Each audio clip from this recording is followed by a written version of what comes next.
Berikut adalah daftar singkatan dan akronim yang digunakan di dalam video panduan pembelajaran ini.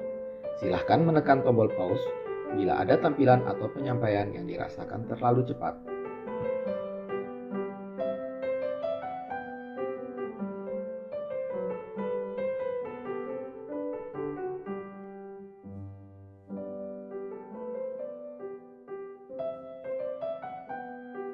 Shock adalah masalah kegawatan yang kerap dihadapi di instalasi gawat darurat maupun di ruang perawatan intensif. Shock didefinisikan sebagai kegagalan sirkulasi akut yang mengakibatkan suplai oksigen ke jaringan dan sel menjadi tidak adekuat. Hal ini dapat menyebabkan gangguan fungsi hingga kerusakan di berbagai sistem organ, bahkan dapat berujung pada kematian. Berdasarkan penyebab dan mekanisme terjadinya, shock dibagi menjadi 4 kategori. Pertama, jenis shock yang paling sering terjadi yaitu shock distributif. Diakibatkan oleh berkurangnya tonus pembuluh darah yang dapat dipicu oleh kondisi sepsis, anafilaksis, atau neurogenik. Selanjutnya, shock hipovolemik, yaitu berkurangnya volume intravaskular yang dapat disebabkan oleh kehilangan cairan akut atau perdarahan. Shock kardiogenik terjadi akibat kegagalan fungsi pompa jantung yang dipicu oleh infark, kardiomiopati, gangguan katup, maupun aritmia. Terakhir, shock obstruktif, di mana terjadi hambatan aliran darah, contohnya pada emboli paru, tamponade jantung, dan tension pneumotoraks.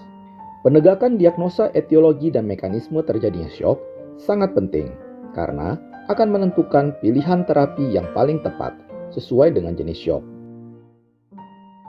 Sebagaimana diperlihatkan oleh tabel berikut, setiap kategori shock memiliki karakteristik hemodinamik yang berbeda-beda. Oleh sebab itu, pendekatan terapi pun berbeda pula pada setiap jenis shock.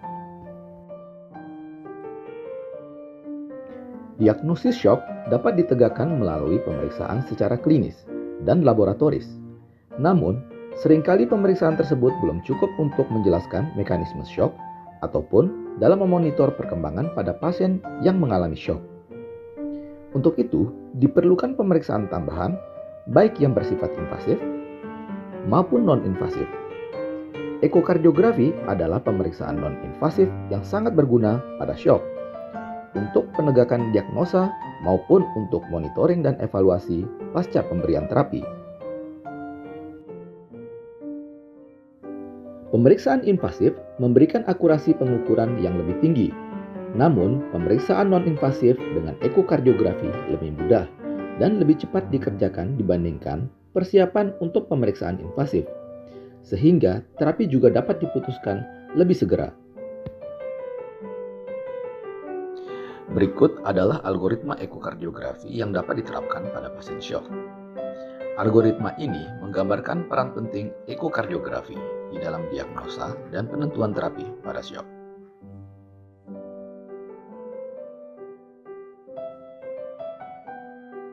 Secara umum, pada pasien shock, ekokardiografi dapat digunakan untuk mengevaluasi status volume dan respons cairan, fungsi ventrikel kiri dan kanan, serta tanda tamponade jantung. Dengan mengevaluasi status volume cairan intravaskular pasien, dapat dipastikan apakah shock disebabkan oleh hipovolemia. Parameter yang digunakan meliputi parameter statis dan parameter dinamis. Parameter statis adalah parameter yang digunakan untuk menilai status volume atau kondisi perut jantung pada satu waktu tertentu saja. Tabel berikut menampilkan temuan ekokardiografi yang menandakan adanya hipovolemia. Volume intravaskular yang berkurang menyebabkan dimensi ventrikel kiri mengecil dan lebih hyperdinamik. Pada tampilan short axis dapat ditemukan tanda kissing papillary muscles. Pada video ini ditampilkan perbandingan antara vena cava inferior pada kondisi cairan normal dan hipovolemia.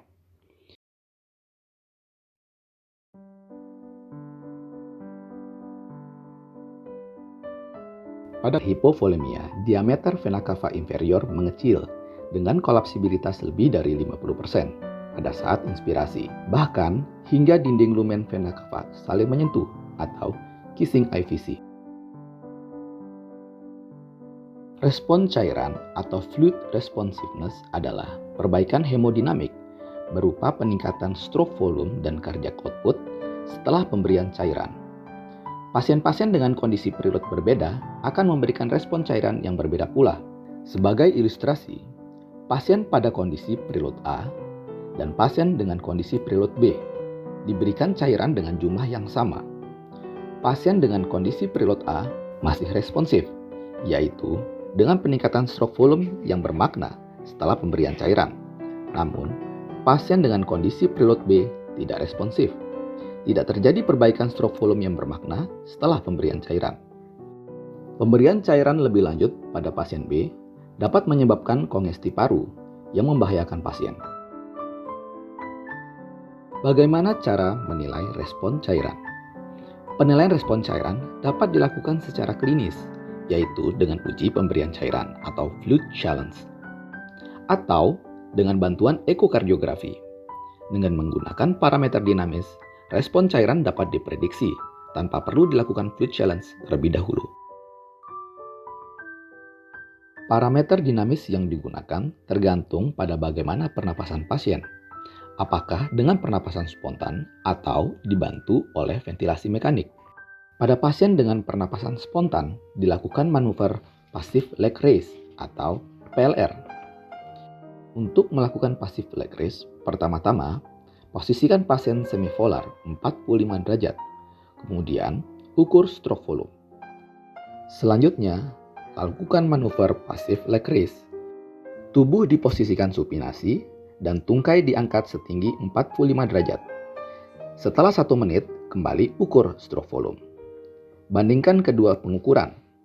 Pasien dinilai responsif terhadap cairan bila terjadi peningkatan stroke volume lebih dari 12% setelah passive leg raise. Pasien yang bernafas dengan bantuan alat ventilasi mekanik secara fisiologis berbeda dengan pasien yang bernafas secara spontan. Pada pernafasan spontan, selama fase inspirasi, rongga dada mengembang dan menghasilkan tekanan negatif yang menyebabkan darah dari vena cava inferior bergerak menuju atrium kanan, sehingga IVC tampak kolaps pada fase inspirasi. Sementara itu, pada pernafasan dengan ventilasi mekanik, selama fase inspirasi, ventilasi mekanik mendorong udara dengan tekanan positif menuju rongga dada. Peningkatan tekanan di rongga dada menyebabkan bendungan darah di IVC, sehingga terjadilah distensi IVC pada fase inspirasi.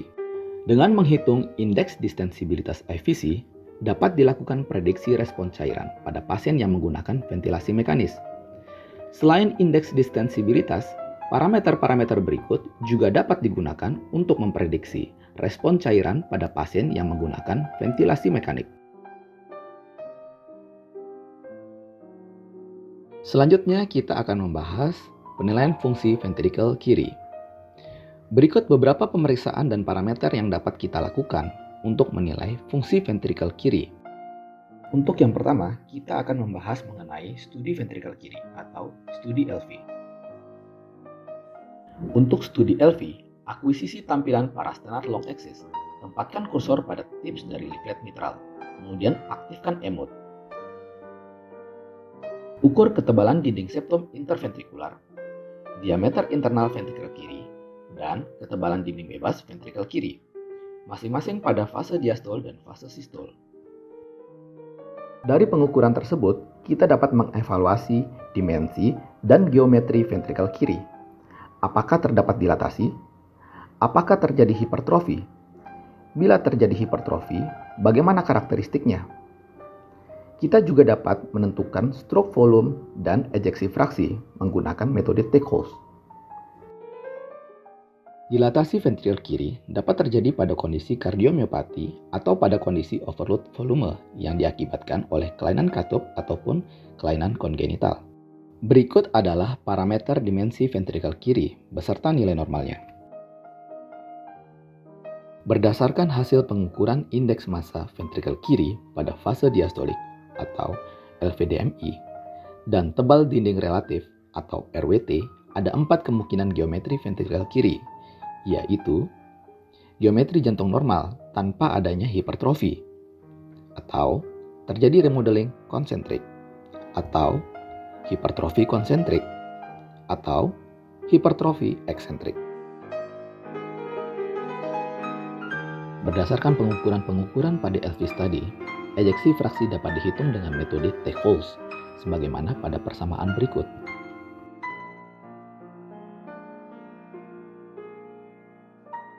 Pengukuran ejeksi fraksi ventrikel kiri dengan metode biplane dari Simpson lebih akurat daripada metode T-Holes. Pengukuran ejeksi fraksi dengan metode biplane dimulai dengan akuisisi gambar ventrikel kiri pada tampilan apical 4 chamber dan apical 2 chamber, masing-masing pada fase diastol dan fase sistol. Kemudian dilakukan pengukuran volume ventrikel kiri dengan cara menelusur dinding bagian dalam ventrikel kiri. Secara otomatis, komputer akan melakukan kalkulasi ejeksi fraksi ventrikel kiri secara single plane pada apical 2 chamber dan apical 4 chamber, serta secara biplane.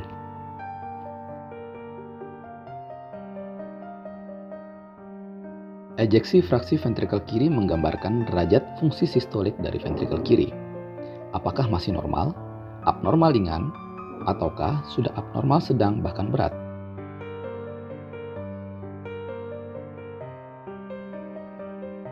Parameter hemodinamik yang penting dapat dihitung dengan mengukur aliran darah yang melewati LVOT atau katup aorta. Pertama-tama, lakukan pengukuran diameter LVOT pada tampilan parasternal long axis. Selanjutnya, pada tampilan apical 5 chamber, tempatkan kursor di tengah-tengah LVOT sebagaimana di video. Aktifkan mode PW Doppler untuk menampilkan spektral LVOT. Telusuri gelombang spektral LVOT mulai dari saat katup aorta membuka hingga tepat sebelum katup menutup. Ukur laju jantung dengan meletakkan kursor di pembukaan katup aorta pada siklus berikutnya.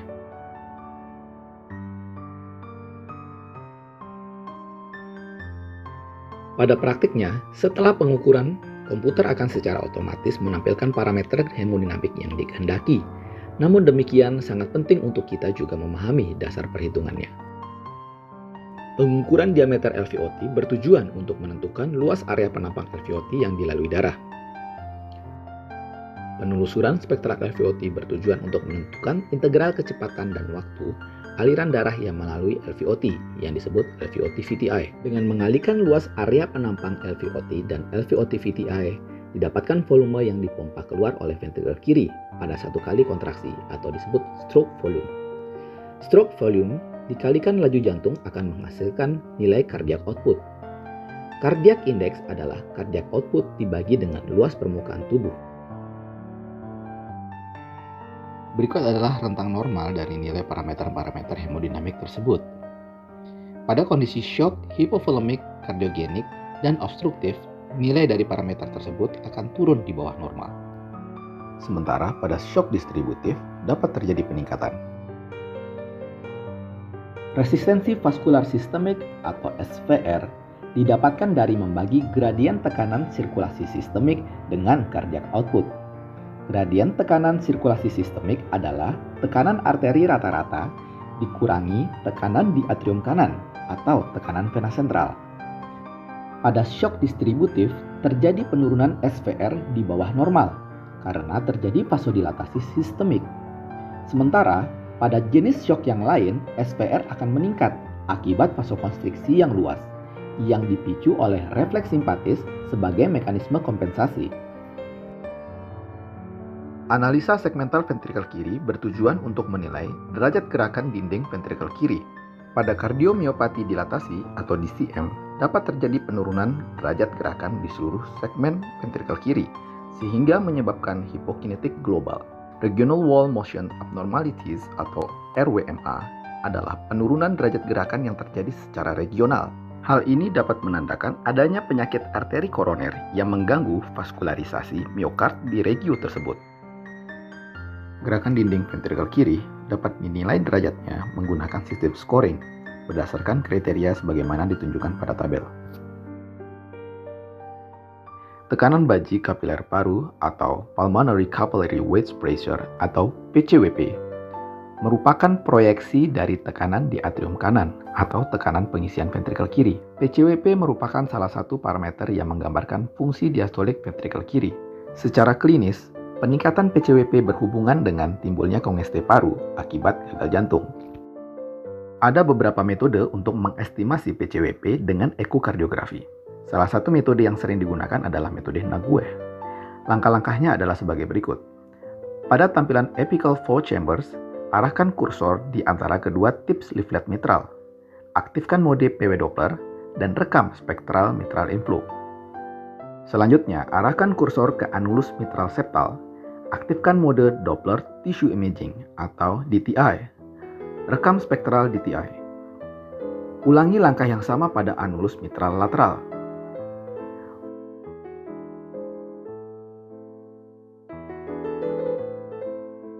Ukur kecepatan maksimal pengisian diastolik awal atau I dan kecepatan gerakan awal diastol jaringan anulus mitral atau I' di septal dan lateral. Gambar-gambar berikut menunjukkan titik pengukuran. Hitung rata-rata I' atau I' average. Gunakan hasil perhitungan I dan I' average pada salah satu rumus Nagueh berikut, sesuai dengan kondisi pasien. Semakin meningkatnya PCWP menggambarkan semakin meningkatnya tekanan hidrostatis di pembuluh darah paru.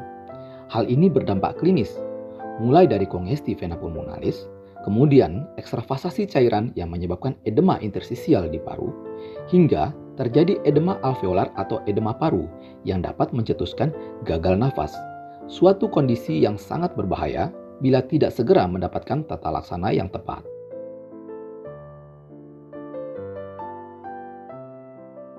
Evaluasi jantung kanan tidak kalah penting di dalam tata laksana syok. Tapse adalah jarak perpindahan longitudinal anulus trikuspid pada fase sistol. Penurunan tapse menunjukkan penurunan fungsi sistolik ventrikel kanan.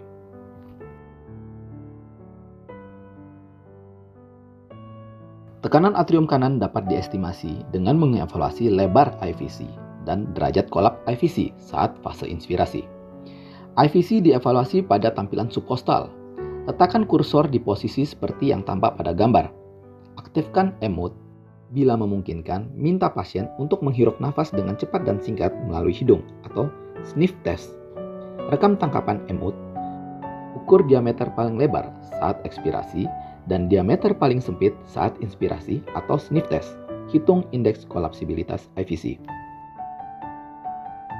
Prinsip estimasi tekanan atrium kanan atau RAP adalah semakin tinggi tekanan di atrium kanan, maka akan semakin lebar ukuran IVC dan semakin kecil derajat kolaps IVC pada saat inspirasi. RAP dapat dikategorikan menjadi 3, yaitu normal, intermediate, dan tinggi. Pada pasien yang tidak dapat melakukan sniff, evaluasi dapat dilakukan pada pernapasan biasa. Pada kondisi ini, RAP dianggap meningkat bila kolapsibilitas IVC kurang dari 20%. Tekanan vena sentral dan tekanan atrium kanan dianggap sama selama tidak ada obstruksi di vena sentral. Pembahasan selanjutnya adalah estimasi tekanan sistolik dan diastolik arteri pulmonal. Langkah pertama dalam mengestimasi tekanan sistolik arteri pulmonal adalah pengukuran kecepatan maksimal regurgitasi trikuspid atau TRV max. Pada tampilan apical 4 chamber, fokuskan gambar pada katup trikuspid. Aktifkan mode Color Doppler. Letakkan kursor di sepanjang ZTR. Aktifkan mode CW Doppler. Ukur TRV max. Selanjutnya, hitung gradien tekanan maksimal TR atau TR max PG dengan memasukkan nilai TRV max ke dalam rumus Bernoulli. Kemudian, tambahkan TR max PG dengan nilai estimasi RAP untuk mendapatkan nilai estimasi tekanan sistolik arteri pulmonal atau PASP.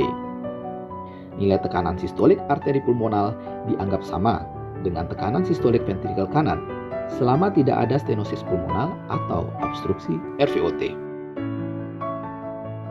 Untuk estimasi tekanan diastolik arteri pulmonal, langkah pertama adalah melakukan pengukuran kecepatan regurgitasi pulmonal pada akhir diastol. Regurgitasi pulmonal dievaluasi pada tampilan short axis level aorta dengan fokus pada katup pulmonal.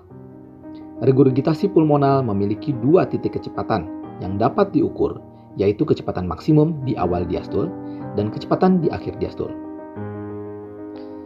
Setelah menghitung gradien tekanan regurgitasi pulmonal akhir diastol atau PRNPG, tambahkan nilai tersebut dengan estimasi RAP untuk mendapatkan estimasi tekanan diastolik arteri pulmonal atau PADP. Tekanan arteri pulmonal rata-rata atau MPAP dapat ditentukan melalui 3 metode. Metode pertama adalah menggunakan nilai estimasi PASP dan PADP yang telah dihitung sebelumnya. Metode kedua adalah dengan menghitung tekanan gradien maksimum regurgitasi pulmonal, kemudian ditambahkan dengan estimasi RAP. Bila tidak didapatkan regurgitasi pulmonal, MPAP dapat dihitung menggunakan waktu akselerasi aliran darah yang melalui katup pulmonal atau PACT. MPAP lebih dari 20 mm laksa menunjukkan adanya peningkatan tekanan arteri pulmonal.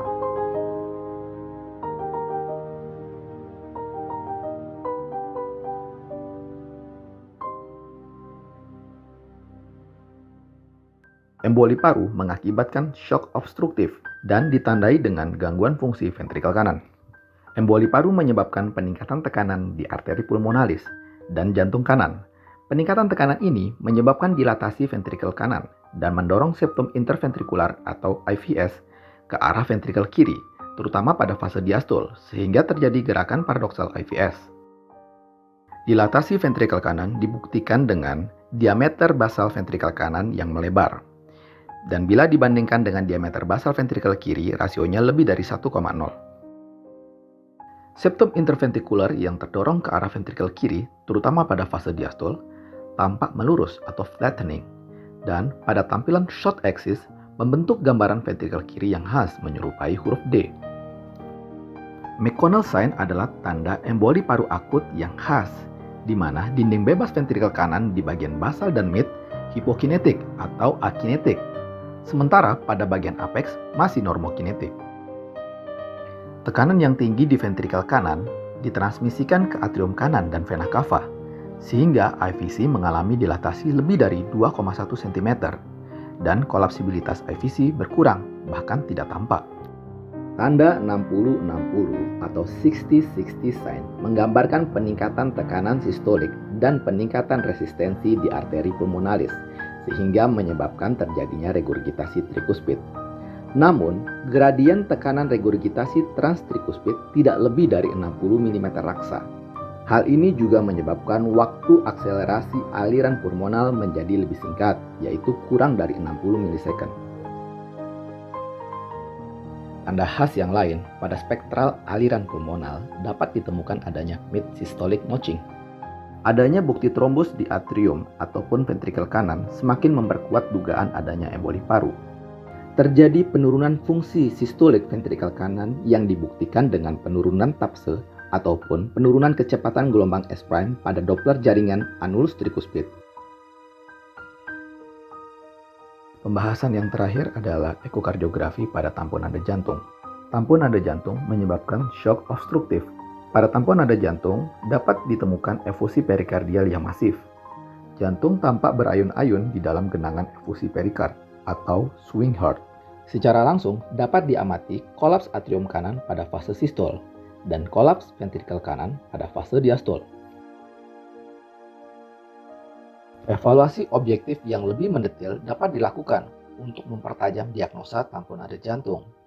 Namun, tidak kita bahas pada kesempatan kali ini. Insya Allah di kesempatan berikutnya. Semoga video panduan pembelajaran ini bermanfaat bagi Anda. Terima kasih.